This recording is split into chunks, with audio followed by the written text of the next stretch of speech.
Welcome to the DrumChats podcast, where we're talking anything and everything to do with drums. Today's topic, snare drums. Here are your hosts, Travis Davis and Dave Douglas.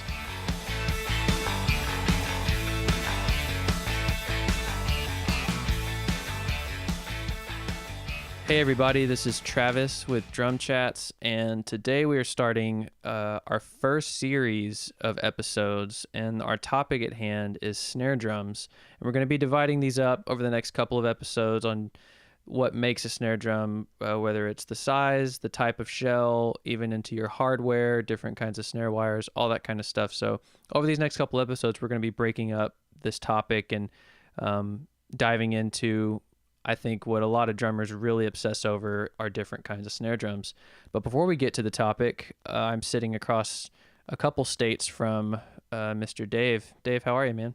Yeah, I'm good. How are you? You made the big move? Doing good. Yeah, I just got to Nashville this weekend, so I'm here down in Brentwood, and went over to Forks Drum Closet yesterday. If anybody listening has been to Forks, you know what I'm talking about. It is a drummer's haven, and if you haven't been, you need to go because they're moving at the beginning of October. Little side note there, but yeah, I'm in Nashville. The move went well, and that's good in. confirmation. Yeah, good confirmation because was it last episode? I was like, are they closing? Yeah, yeah. I had just gone in there and talked to one of their guys. His name's James, and I thought it was September 1st, but he said that they're moving October 1st. And a little tip, if you haven't heard, I think he said 2 weeks before the move, they are doing a big sale on a lot of their stuff. So if you need some gear and you're in Nashville, head over there. Yeah, or a good excuse to just make the trip, huh? That's right. Yeah. For that like $5 off or whatever. For that $5. I don't know what the discount is. It's probably, I don't know, whatever. Yeah, I don't know, man. Well, let's get into snare drums, man. One of my favorite things about snare drums is it seems like you can buy a drum kit and you can have that drum kit for a long time, but you can have an endless amount of snare drums. And I think you and I have mentioned before about having options and the studio and different sounds. Snare drums are a little bit more easily attainable than just another full-blown drum kit. And yeah, exactly. And snares are, it's like the one drum on the kit that will completely change the character of the entire set. If especially if you're doing some recording sessions or whatever, you can pretty much get away with having one drum setup for everything, especially if it's, one project, of course. But then song to song, you can change up the snare, and it really gives you the listener kind of the impression that it's like a whole different kit, it has like a different character for the whole kit. Obviously you're hitting the snare drum like so much. You hit it more than any other drum. Maybe you hit the kick as much, but you really hear the character of the snare so much. So yeah, really responsible for the feel of the kit at large. Right. Yeah. Well, I like to think of the snare drum too, is that like if you were playing on the street, you can do a lot more with a snare drum than you can just with a floor tom. You never seen anyone out there with just a kick drum? No, I can't say that I have. There's this guy at the in Cleveland at the Indians games. I can't remember his name, John something, and he has a bass drum that he takes to like every home game with him, and he just like hits a bass drum in the stands. He's been coming to like all the games for like 25 years or something, maybe longer. I don't even know. Who knows? Maybe he's not even there anymore. Last time I was there, he was there. That is dedication, man. They just allow random dude. Obviously, they all know him at this point, but yeah, he's one of the guys who can get away with just carrying a kick drum around with him, and it seems like a normal thing, right? Yeah. But yeah, funny. most people, street performers aren't just like, check me out with my kick drum. Yeah, there's usually a snare or a snare replacement, like a bucket a bucket with some shotgun BBs or something in it. Yeah. For sure. But yeah, I lately I've been super obsessed with snare drums, and I always have it. Like I have a couple, and again, I was over at Forks yesterday, and there's a closet, and I just took in appreciation for how many different sizes and materials. And I think when I really understood how many different materials there were and what those materials do to the sound is when DW came out with their concrete snare. that to me was just like revolutionary. I don't even know what you're talking about right now. Oh yeah. A concrete snare? Yeah, it's like a solid concrete shell that they made, and that can't possibly sound good. I've never played one. I heard like demos and it sounded really cool. It's very, very tight because there's no room for, in my opinion, there's no room for it being very. Well, it's not going to resonate at all, right? Right. It's so, because of how dense it is. I wonder, is it that much different than a metal snare? Maybe it's not that much different. I think so, because I have a pearl Sensitone steel alloy snare, and that's got some ring to it. Like it can get really high, but it can get kind of tinny. But with that concrete, it's so dense, it's almost like you can still get a high pitch on the tuning, but there's not much overtone because of how thick those walls are.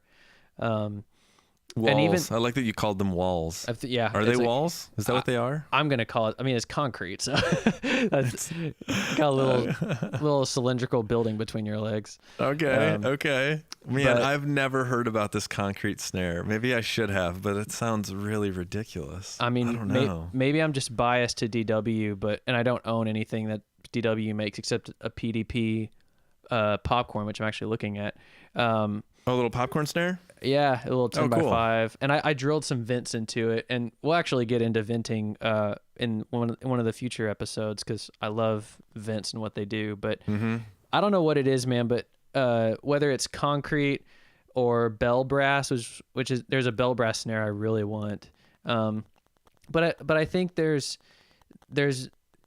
as many different options as there are material, there seems to be a handful of the common ones, whether it's wood, metal, or acrylic, basically. Yeah, sure. And then those can be divided up. Like I was talking to Aaron Gillespie a couple of weeks ago, and he said that his favorite snare is made out of a sewer pipe. And like, oh my gosh. Yeah. But again, I think it breaks down to the three most common, which again is wood, metal, and acrylic. And then from there's a bunch of different options. So what kind of snare do you play? I think we've talked about it a little bit before. Yeah, I mean, I have a lot of snares. If I had to pick like one super generalized type of snare, I probably would go ahead and just pick a wood snare. I think that's where I would find myself leaning most of the time. Yeah. But it's great to have some metal ones in the arsenal as well. And I do have one. I don't have any fully acrylic drums at all, but I do have one snare that's a hybrid wood and acrylic. Oh, nice. Yeah, and it's really cool. And we can talk about that a little bit. But I think before we jump into this, we should take a quick little break, and then we'll come back and get into sizes and materials. Hey everybody, this is Travis, and I'm bringing today's story time. So I'm a big fan of the band Switchfoot, and when they were recording their album Oh Gravity several years back, they started doing a video podcast, just kind of like a vlog, and they'd upload episodes every once in a while. And in one of the early episodes, there's a clip of several of the members in a conference room with a British guy with spiky hair and long sideburns. And I didn't know who he was. I knew he wasn't part of the band, but I didn't know what he was doing there. I just always remembered his face, and he was shown a couple more times in later episodes. Flash forward to a couple years ago, I'm going to school at the Recording Conservatory of Austin for audio engineering, and my teacher Brad, who was my recording techniques teacher, always mentioned this guy named Tim Palmer. He said he was an award-winning producer and works with U2 and Ozzy Osbourne. He did one of the Rush albums. Big deal. And one night I'm at a student seminar, standing in the office, and that guy from the podcast walks in and walks right by me. And I immediately recognized who he was. And I went up to my teacher, Brad, and I was like, this guy right here, I saw him in a Switchfoot podcast. And he goes, yeah, that's Tim Palmer. And I kind of freaked out for a minute, and I was like, wow, small world. Well, one of the other things I had to do was in my Pro Tools class, we helped build some diffusers for a studio downtown. I learned how to build them and stuff, and we kind of set up the diffusion and the bass traps in the studio. So that was really cool. Flash forward a couple months later, I'm with my advanced Pro Tools teacher, Travis, who you may have seen me interview for the DrumChats website. And Travis told me that he works for Tim Palmer. He's his assistant producer, or assistant engineer. And one day I'm meeting Travis at that same building that we built the studio for. There's like a hallway of different studios. And Tim is in there, and Travis is like, oh, let me introduce you. So I got to meet Tim, really nice guy. Told him I love the album, that whole thing. Well, then Travis and I go into the studio, and I realized that it was Tim's studio that he was mixing in that I had built the bass traps and diffusers for. Crazy collaboration of different times. But that's my story of meeting Tim Palmer. Really nice guy, super cool British accent, and lives in Austin, Texas. So if you're in Austin and you come across Tim, you should go say hi and go check out my interview with Travis. Let's get back to the show.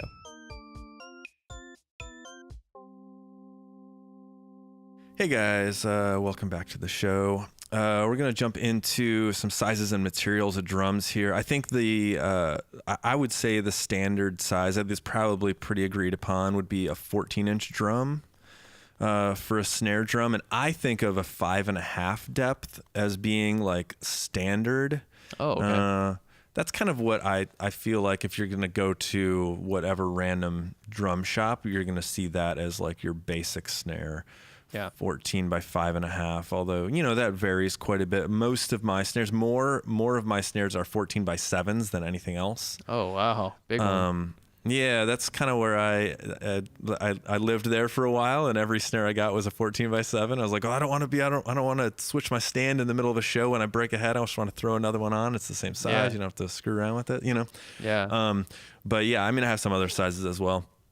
And actually the snare that I been playing with Reliant K most recently is which is actually my signature snare. Weirdly enough, I have a signature snare with Battlefield, and it is in fact a 14 by 5.5 because I really wanted to like lean towards like more standard like vintage kind of sizes with this kit that I've been playing, and I felt like 14 by 5.5 was a really nice like kind of thing to go back to that I hadn't played that size in a while. I do actually own a DW maple snare that's 14 by 5.5 that I really like. So that was kind of one of my thought processes as well, was like, hey, I want something that's a little bit more like that, but has a little different sound as well. So, okay. Yeah, I would say that that's probably what I think of as a standard snare size. Do you feel like that makes sense?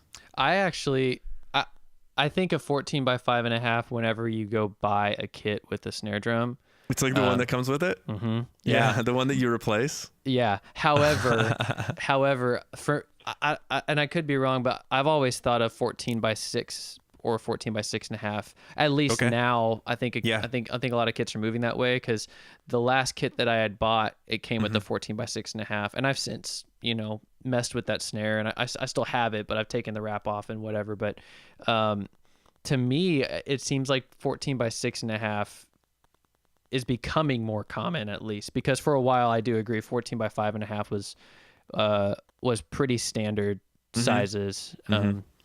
Yeah, I think anywhere in between that 5.5 to 6.5 depth is anywhere in there. I would consider it to be a pretty normal snare drum. Yeah. If you get smaller than that, you get into the 5s and less, obviously becomes like a specific thing, and it probably a little bit going the other direction as well. Like I said, most of mine are 7-inch depths. I do have one 8-inch depth, which is crazy. It's like it's starting to become like a rack tom. You know? Yep. But of course it's like a 14-inch, so it's not quite like turning into a floor tom yet or anything. But, right. But it is but that's a big drum. Right. For sure. Your signature is it's that rock candy one, right? Yeah, that's it. I like that. 14 by 5.5. I like that snare. I tried to find if I could buy one, and I think they were all out because they were pretty. It was like a limited edition or something. Yeah, I mean, you might still be able to get one. It was really based on the fact that when we built it, we had to get. It has a wrap in the middle, but it's just like in the center of the drum. So it's because it's only 5.5 inches deep, and there's like a 1.5 inch like stripe that goes around it, the drum that's a wrap. So there's actually cool.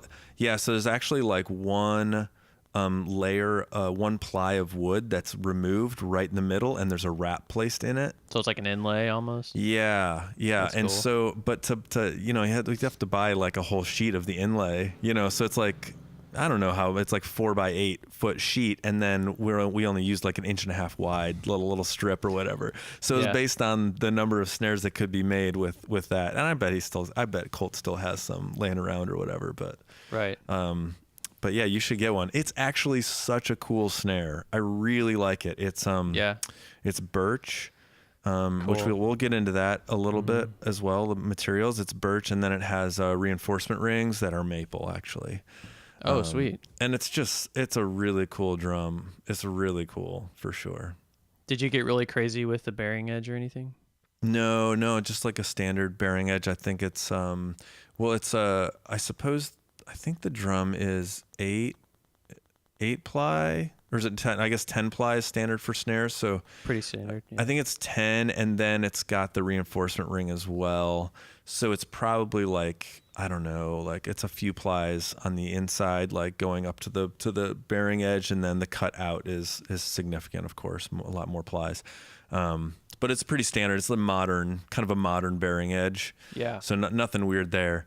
But the drum is it's kind of perfect. It's like I said, it's been a long time since I like always played like a 14x5.5, as the drum, like night after night on tour. Right. And I just love it. It sounds great, man. And it's super versatile, and I don't know, man. I'm into it. So that's like your main go-to when Yeah, it whenever you're has touring? been. Yeah, it has been. I have a couple other drums in the road case. I've got this other Battlefield all maple. It's probably my favorite snare that I own. And it also has like an inlay in it. It's the opposite. It's mostly wrapped, but it has like 2 extra plies in the middle that stick out that are actually stained. That's awesome. In that one.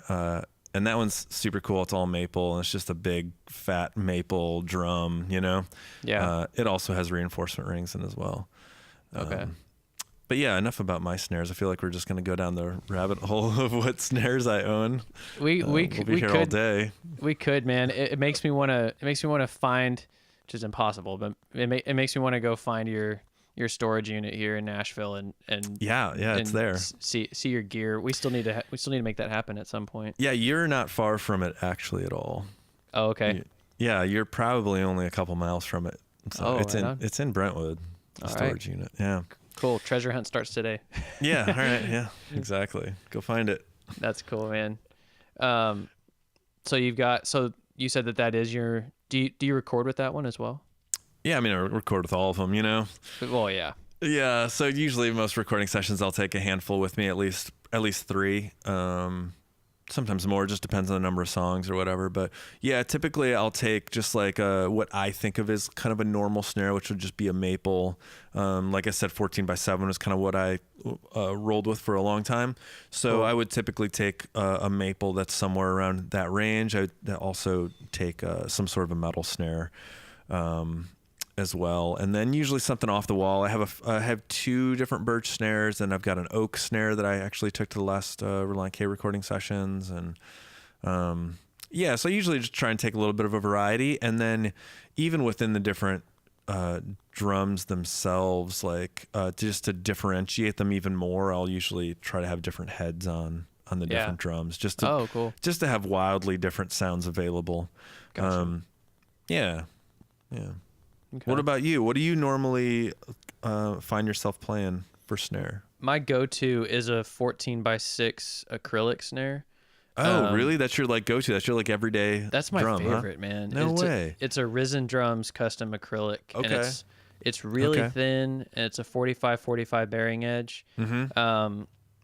And it's right in the middle of the 3 main snares that I have. I have a 14x6.5 Orange County, and I drilled vents into that. Whoa. Which is, it sounds okay. I think one of the plies is separating, so it kind of has a weird ring. So that's a 14x6.5, and then I have like I mentioned earlier, a pearl Sensitone alloy that's a 14 by 5.5. But my favorite is the Risen acrylic snare. Okay. And it's just so versatile. Like usually I tune everything up really high and make it really poppy, and then I may put a drum tack or something on it just to kill a little bit of overtone.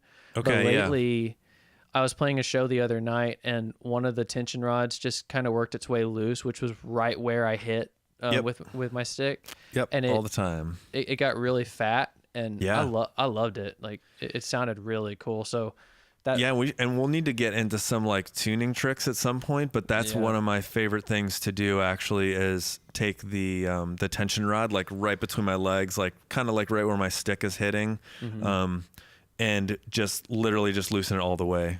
Really? All the way, so it's like flopping around. Even like, I'll take the furthest one away from me and I'll give it like a good, like a full turn, and then on either side of that one, on the far side for me, I'll give it a half turn or something, and then the one right in the between my legs, I'll just completely loosen, and the head will even be like wrinkled and whatever, and it just is super dead and super fat. Even like. Yeah, it's incredible. You get that like big fat AC/DC snare drum sound, which is interesting. Pretty good. Which is interesting because, like I said, for a long time I really liked poppy snares, but even a bigger diameter snare drum and tuning it up really high. But lately, like I kind of like the medium tuning, like, and just because of how hard I hit it, and I'm always doing a rim shot, it's almost like it makes a better crack when it's tuned less.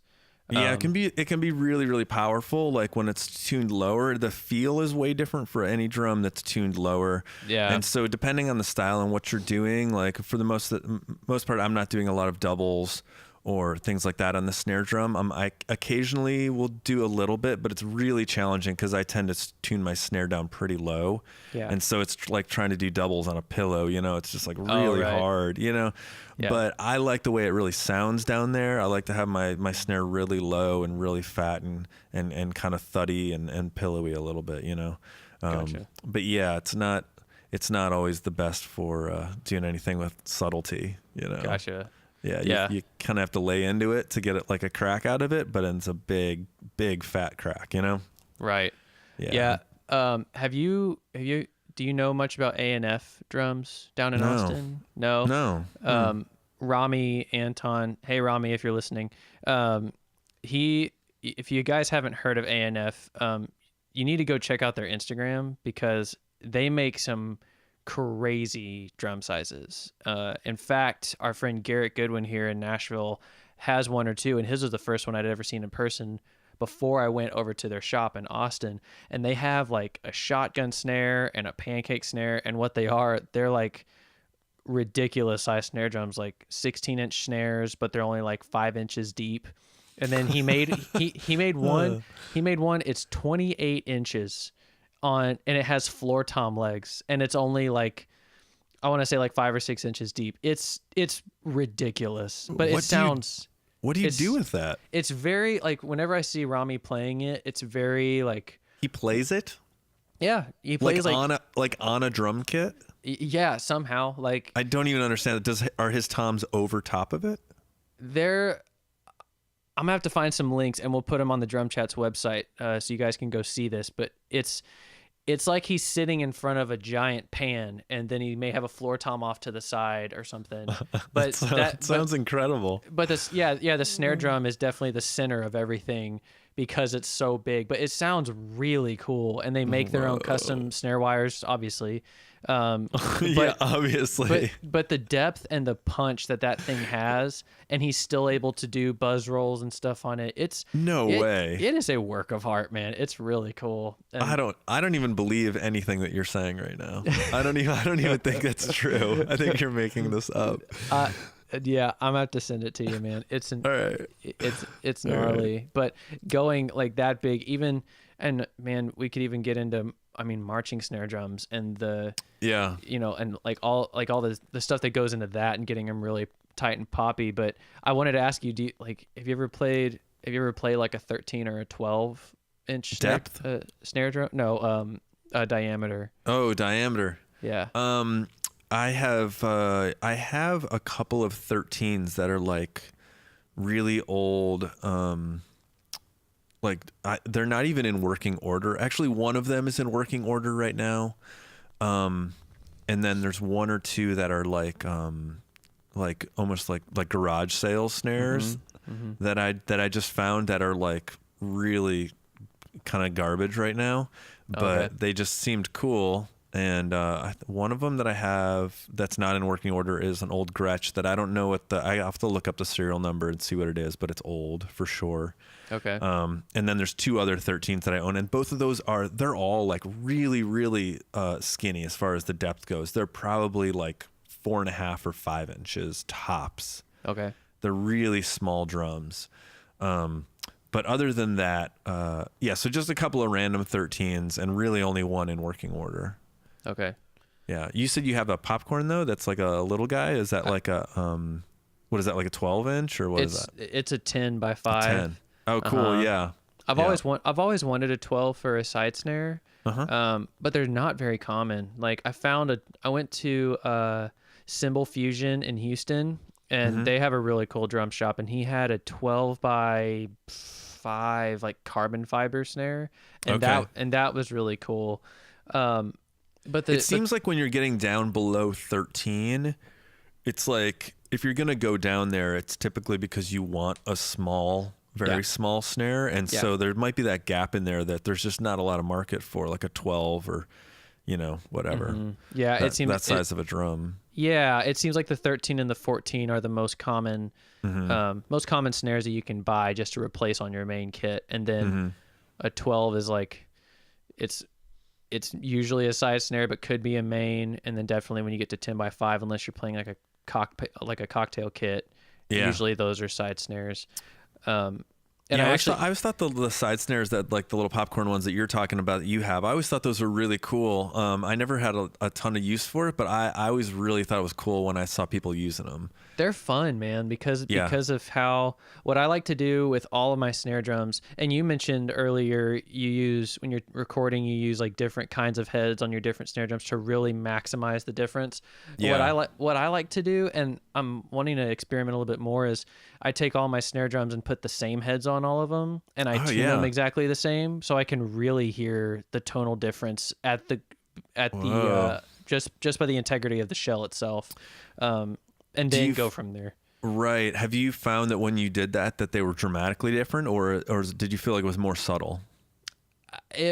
I think in experience it was more subtle. And some you can even tell by the just the overall volume. Like acrylic is going to be a lot louder than a wood shell. Are they? Typically, I feel like, I guess I don't even have a lot of experience with acrylic, because I said I own that one hybrid, but and it is mostly acrylic, but it's acrylic and maple, so it's still not quite like an equal comparison, I got you. So that makes sense. And especially some of the woods, tend to be kind of dark, and so when you lose some of that top end, you lose like perceived volume as well. Yeah. So there's also that, and we should dive into that a little bit. I guess we're kind of getting into it with sizes, and certainly sizes are going to play a role in the volume of the drum as well. Like the little popcorn snare, it's not going to be super loud, but it's probably going to be like pretty cutting, because it's got a lot of high end to it. It's obviously like tuned up higher. You're not going to get a little popcorn snare and then tune it down, like unless it's like a special, very specific thing you're going for. That's not going to be the typical way that you're going to hear it tuned. Yeah. Typically, if you're going for a small snare drum, you want a high tuning, and most people are just going to crank the snot out of it. But talking about popcorn, SJC actually made a snare drum they showed at NAMM, where it was a snare drum inside of a snare drum, and it was like a 14 by 7 acrylic. I think it was 14 by 7, and inside of it they had an 8 by 3. And it was like suspended. Did they both have snares on them? Yeah. The 8 by 3 was suspended right in the middle with these bars coming off of the outside shell. Whoa. And then the top head of the 8 by 3 had a little 2-inch porthole in it.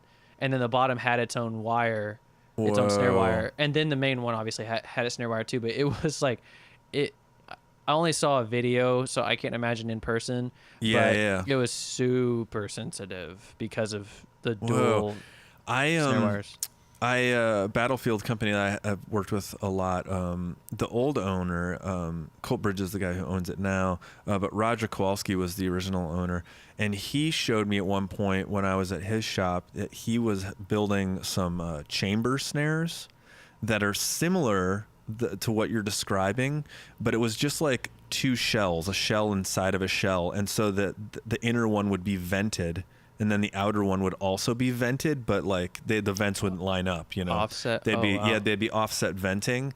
But there was only snares on the outside main drum, Yeah. But that was always a weird thing too, because he was at one point was like, "Yeah, you want me to make you one of these?" And I was like, "I don't know, man." I just couldn't figure it out for myself. I was like, "I'm not sure. Is it different enough? Is it like a gimmick? Like, what is it?" And I felt like I could never quite figure it out. But I also didn't have any real experience with it. It was just like at his shop, he was showing it to me, and I thought it was a really crazy idea. But it also makes the drum like so much heavier and just like a whole nother thing. And I don't even know what's going on inside of it as far as like bearing edges and whatnot. Like, how does the drum seat on two sets of shells? I don't even know how that works. I don't know. I was trying to think about that, whether they took like a 13 by or like a 13-inch shell, vented it, and then glued it on the inside of a 14-inch shell that was vented, and then cut the bearing edge all at the same time, rather than having two separate bearing edges. But I don't know. But I feel like it would have to be something like that. Yeah. It's not going to sit on two different sets of bearing edges. It doesn't make any sense. Well, because you think about some snares, you can buy just a solid. Well, I say solid. Just one shell that's like 50 ply, and I mean that. I know, it's crazy. I think those kind of went away after like. They went away after everyone decided or everyone realized that they sound bad. Yeah, that's when they went away. When you buy a 14-inch snare drum, it sounds like a 10-inch. It's yeah, like, that's this the just thing. Isn't So good. You add that many plies to it, you have so much more weight to the drum, and all that weight.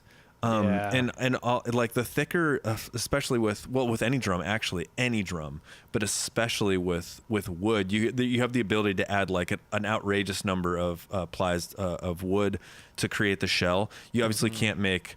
I suppose you could, but like with a metal drum, you're not going to find a metal drum that's like a half-inch thick, metal. Right. But with wood, you can find that, but it makes the pitch of the drum so much higher too. Like the fundamental tone of the drum is so much higher. So I'm always like, I'm all about like thin drums, just like I am with thin cymbals, because I want them to sound big. I want them to have a low fundamental pitch. Right. So like, yeah, you're giving up some. If you have like a really, really thick wood snare drum, it's going to be really, really durable, and you're going to have less chance of it like warping over time and all those kind of things. But for me, like I still want the thin drums. I want them to sound like really wide open and to have the low fundamental pitch, so I can make them sound like really overwhelmingly large. I want them to sound huge, and I find that it's really difficult to do with thick drums. Yeah. Yeah. Yeah. Well, and I think too, with having a thinner shell, you have a lot more like varying sounds to it. Not just having, a 6x5 with a thin shell being, punchy and fat, but it also allows for overtone option, because some people like overtones, whereas if you have a thicker shell, I could be wrong, but I feel like that would take away from the option for overtone. Yeah. And a lot of people don't like overtones, but some people do. I think it's in a lot of ways, I think it's similar to what we talked about with cymbals. Like the thicker the cymbal is, the more it has like a pitch, the way that it specifically resonates. Right. In like a more consistent fashion.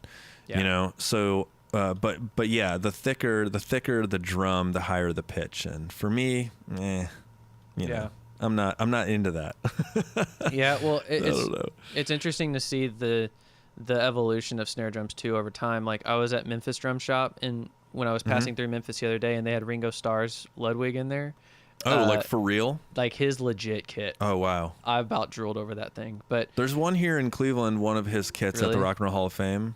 Oh, nice. Yeah, I mean, I'm sure he had a lot of kits over the years, So they're spread around somewhere, but yeah, there's one of them here too, and it's pretty awesome to like walk around. It's like a glass case, Yeah. Well, Yeah. reason I bring that up is like lately I've been really wanting to dive more into finding vintage snare drums because if you, just an example, if you look at even hardware from the 60s to now, it's gotten a lot more heavy duty. It's gotten Way a lot heavier. It's got a lot more option. And I would love to dissect an old snare drum. In fact, Nelson Drum Co. here in Nashville, they're a vintage dealer. I'd like to dissect an old Ludwig or something and compare it to a new one and just see the differences, if there's much, because there's got to be evolution between then and now. I'm sure there's like a ton, and we can certainly go into that at some point. But let's dive into like the most obvious one, and that's going to be wood type, because like classic, like older vintage drums tend to be walnut is one. Mahogany, I think, is another one that's pretty popular back in the day if you're going to get like a vintagey kit, you know. And both of those tend to be like a warmer sounding wood. The highs are kind of muted. They're a little bit like rich, warmer. I don't want to say dull, but they definitely kind of have a little bit of that going on, and that's kind of what gives it some of what we like to throw around the vintage term. But that's part of what it creates that vintage sound with the drums, you know, those woods. And you can get those woods now, but they do tend to be a little bit expensive. I looked into both of those when I was having my last kit built, and they were definitely more expensive. I didn't end up going with them for a number of reasons, but they did seem to be a little bit more expensive. But some companies certainly still use them, and a lot of times they'll combine them with like a more vintage, like rolled bearing edge to kind of also take some of that attack off of a drum as well, and give it like a rounder, kind of warmer tone. Yeah. But that's not really what we mainly find that drums and specifically snares are made out of. When we're talking about wood types for wood snares, I think maple is probably the most common.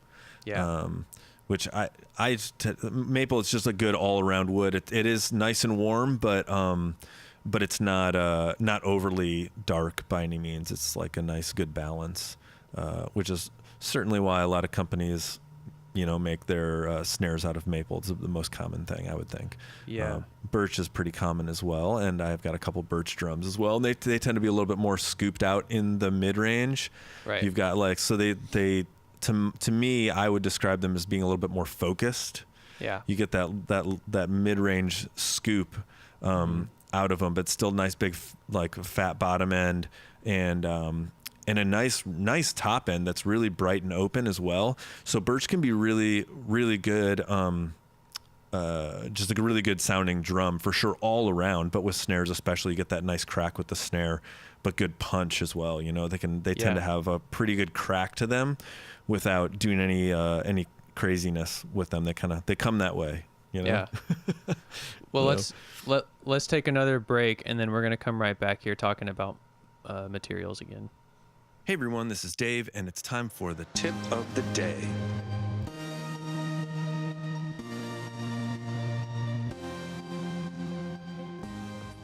So I like to play the drums really hard. I think the drums sound the best when you hit them hard.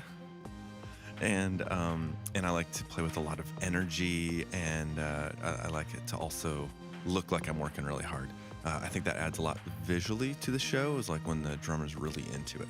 However, my biggest problem is that I often will overplay, and I'll get sloppy because I am playing, in fact, too hard. So it's really important for me sometimes every once in a while to like kind of check myself as far as that goes and just try to play a little bit softer.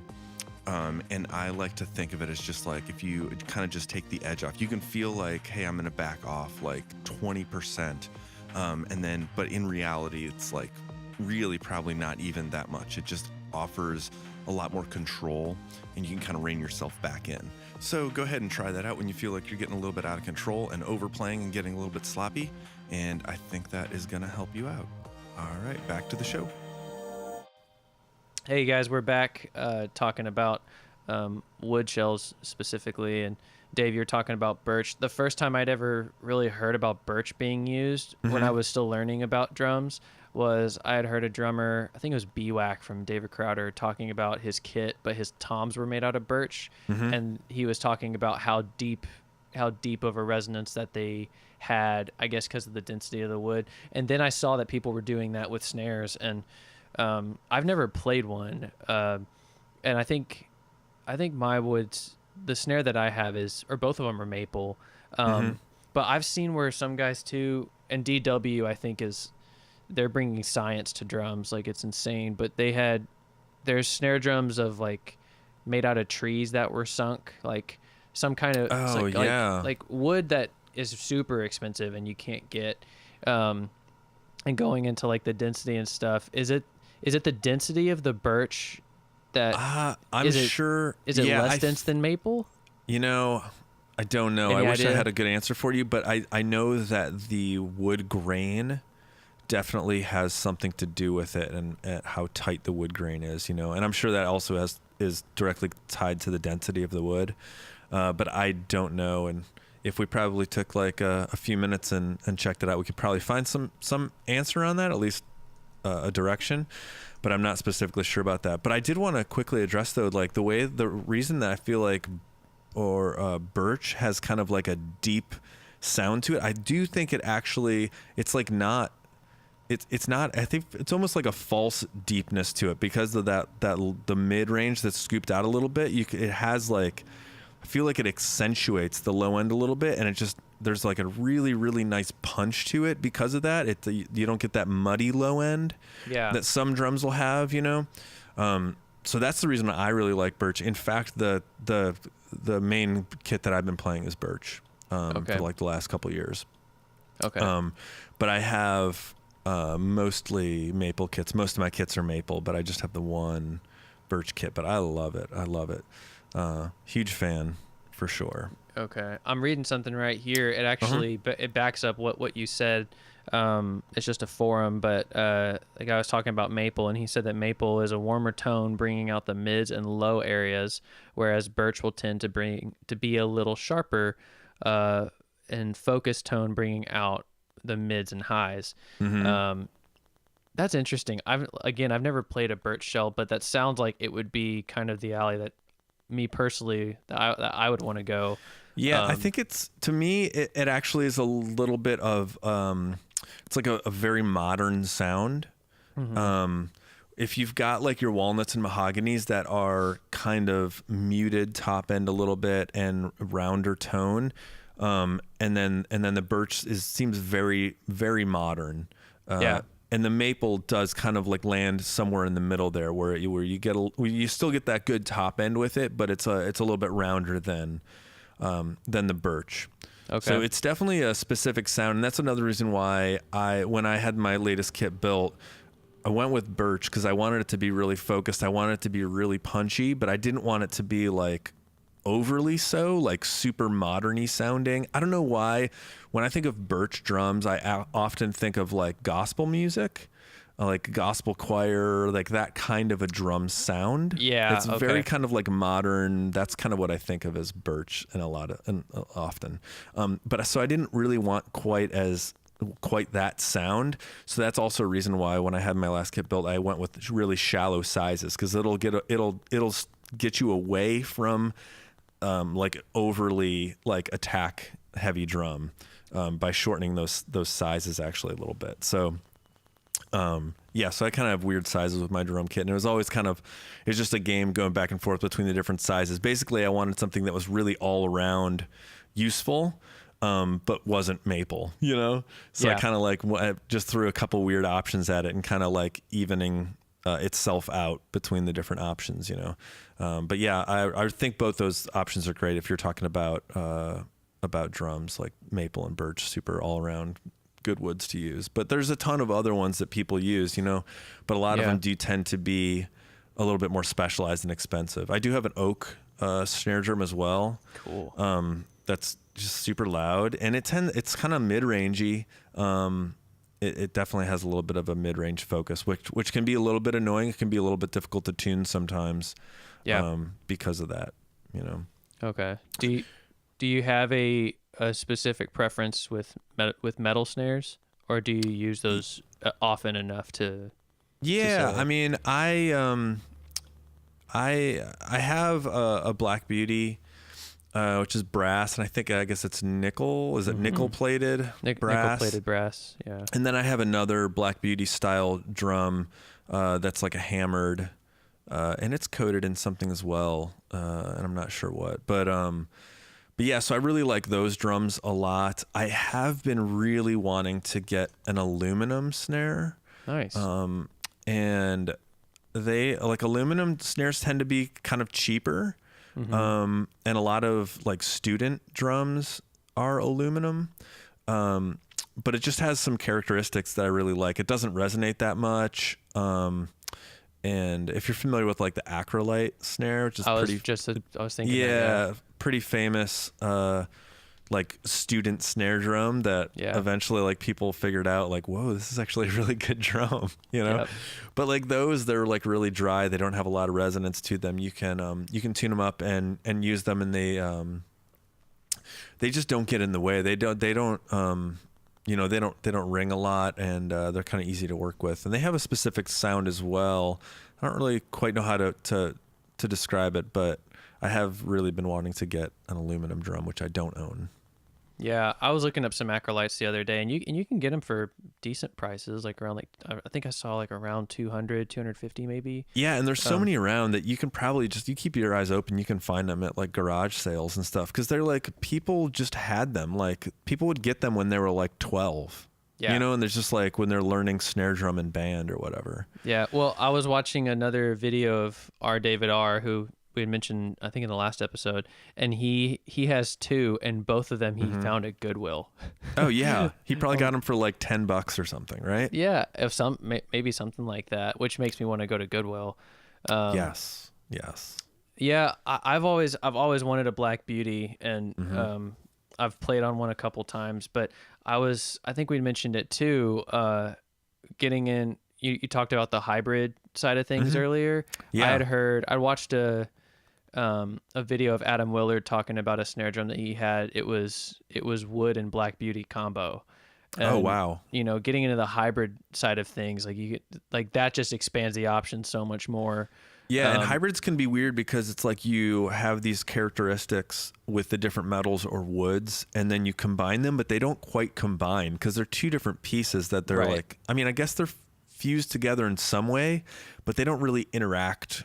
Like they're not the sum of their parts, you know.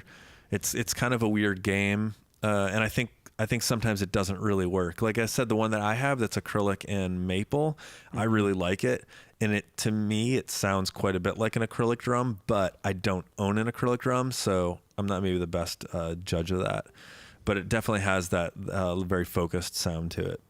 Gotcha. Yeah.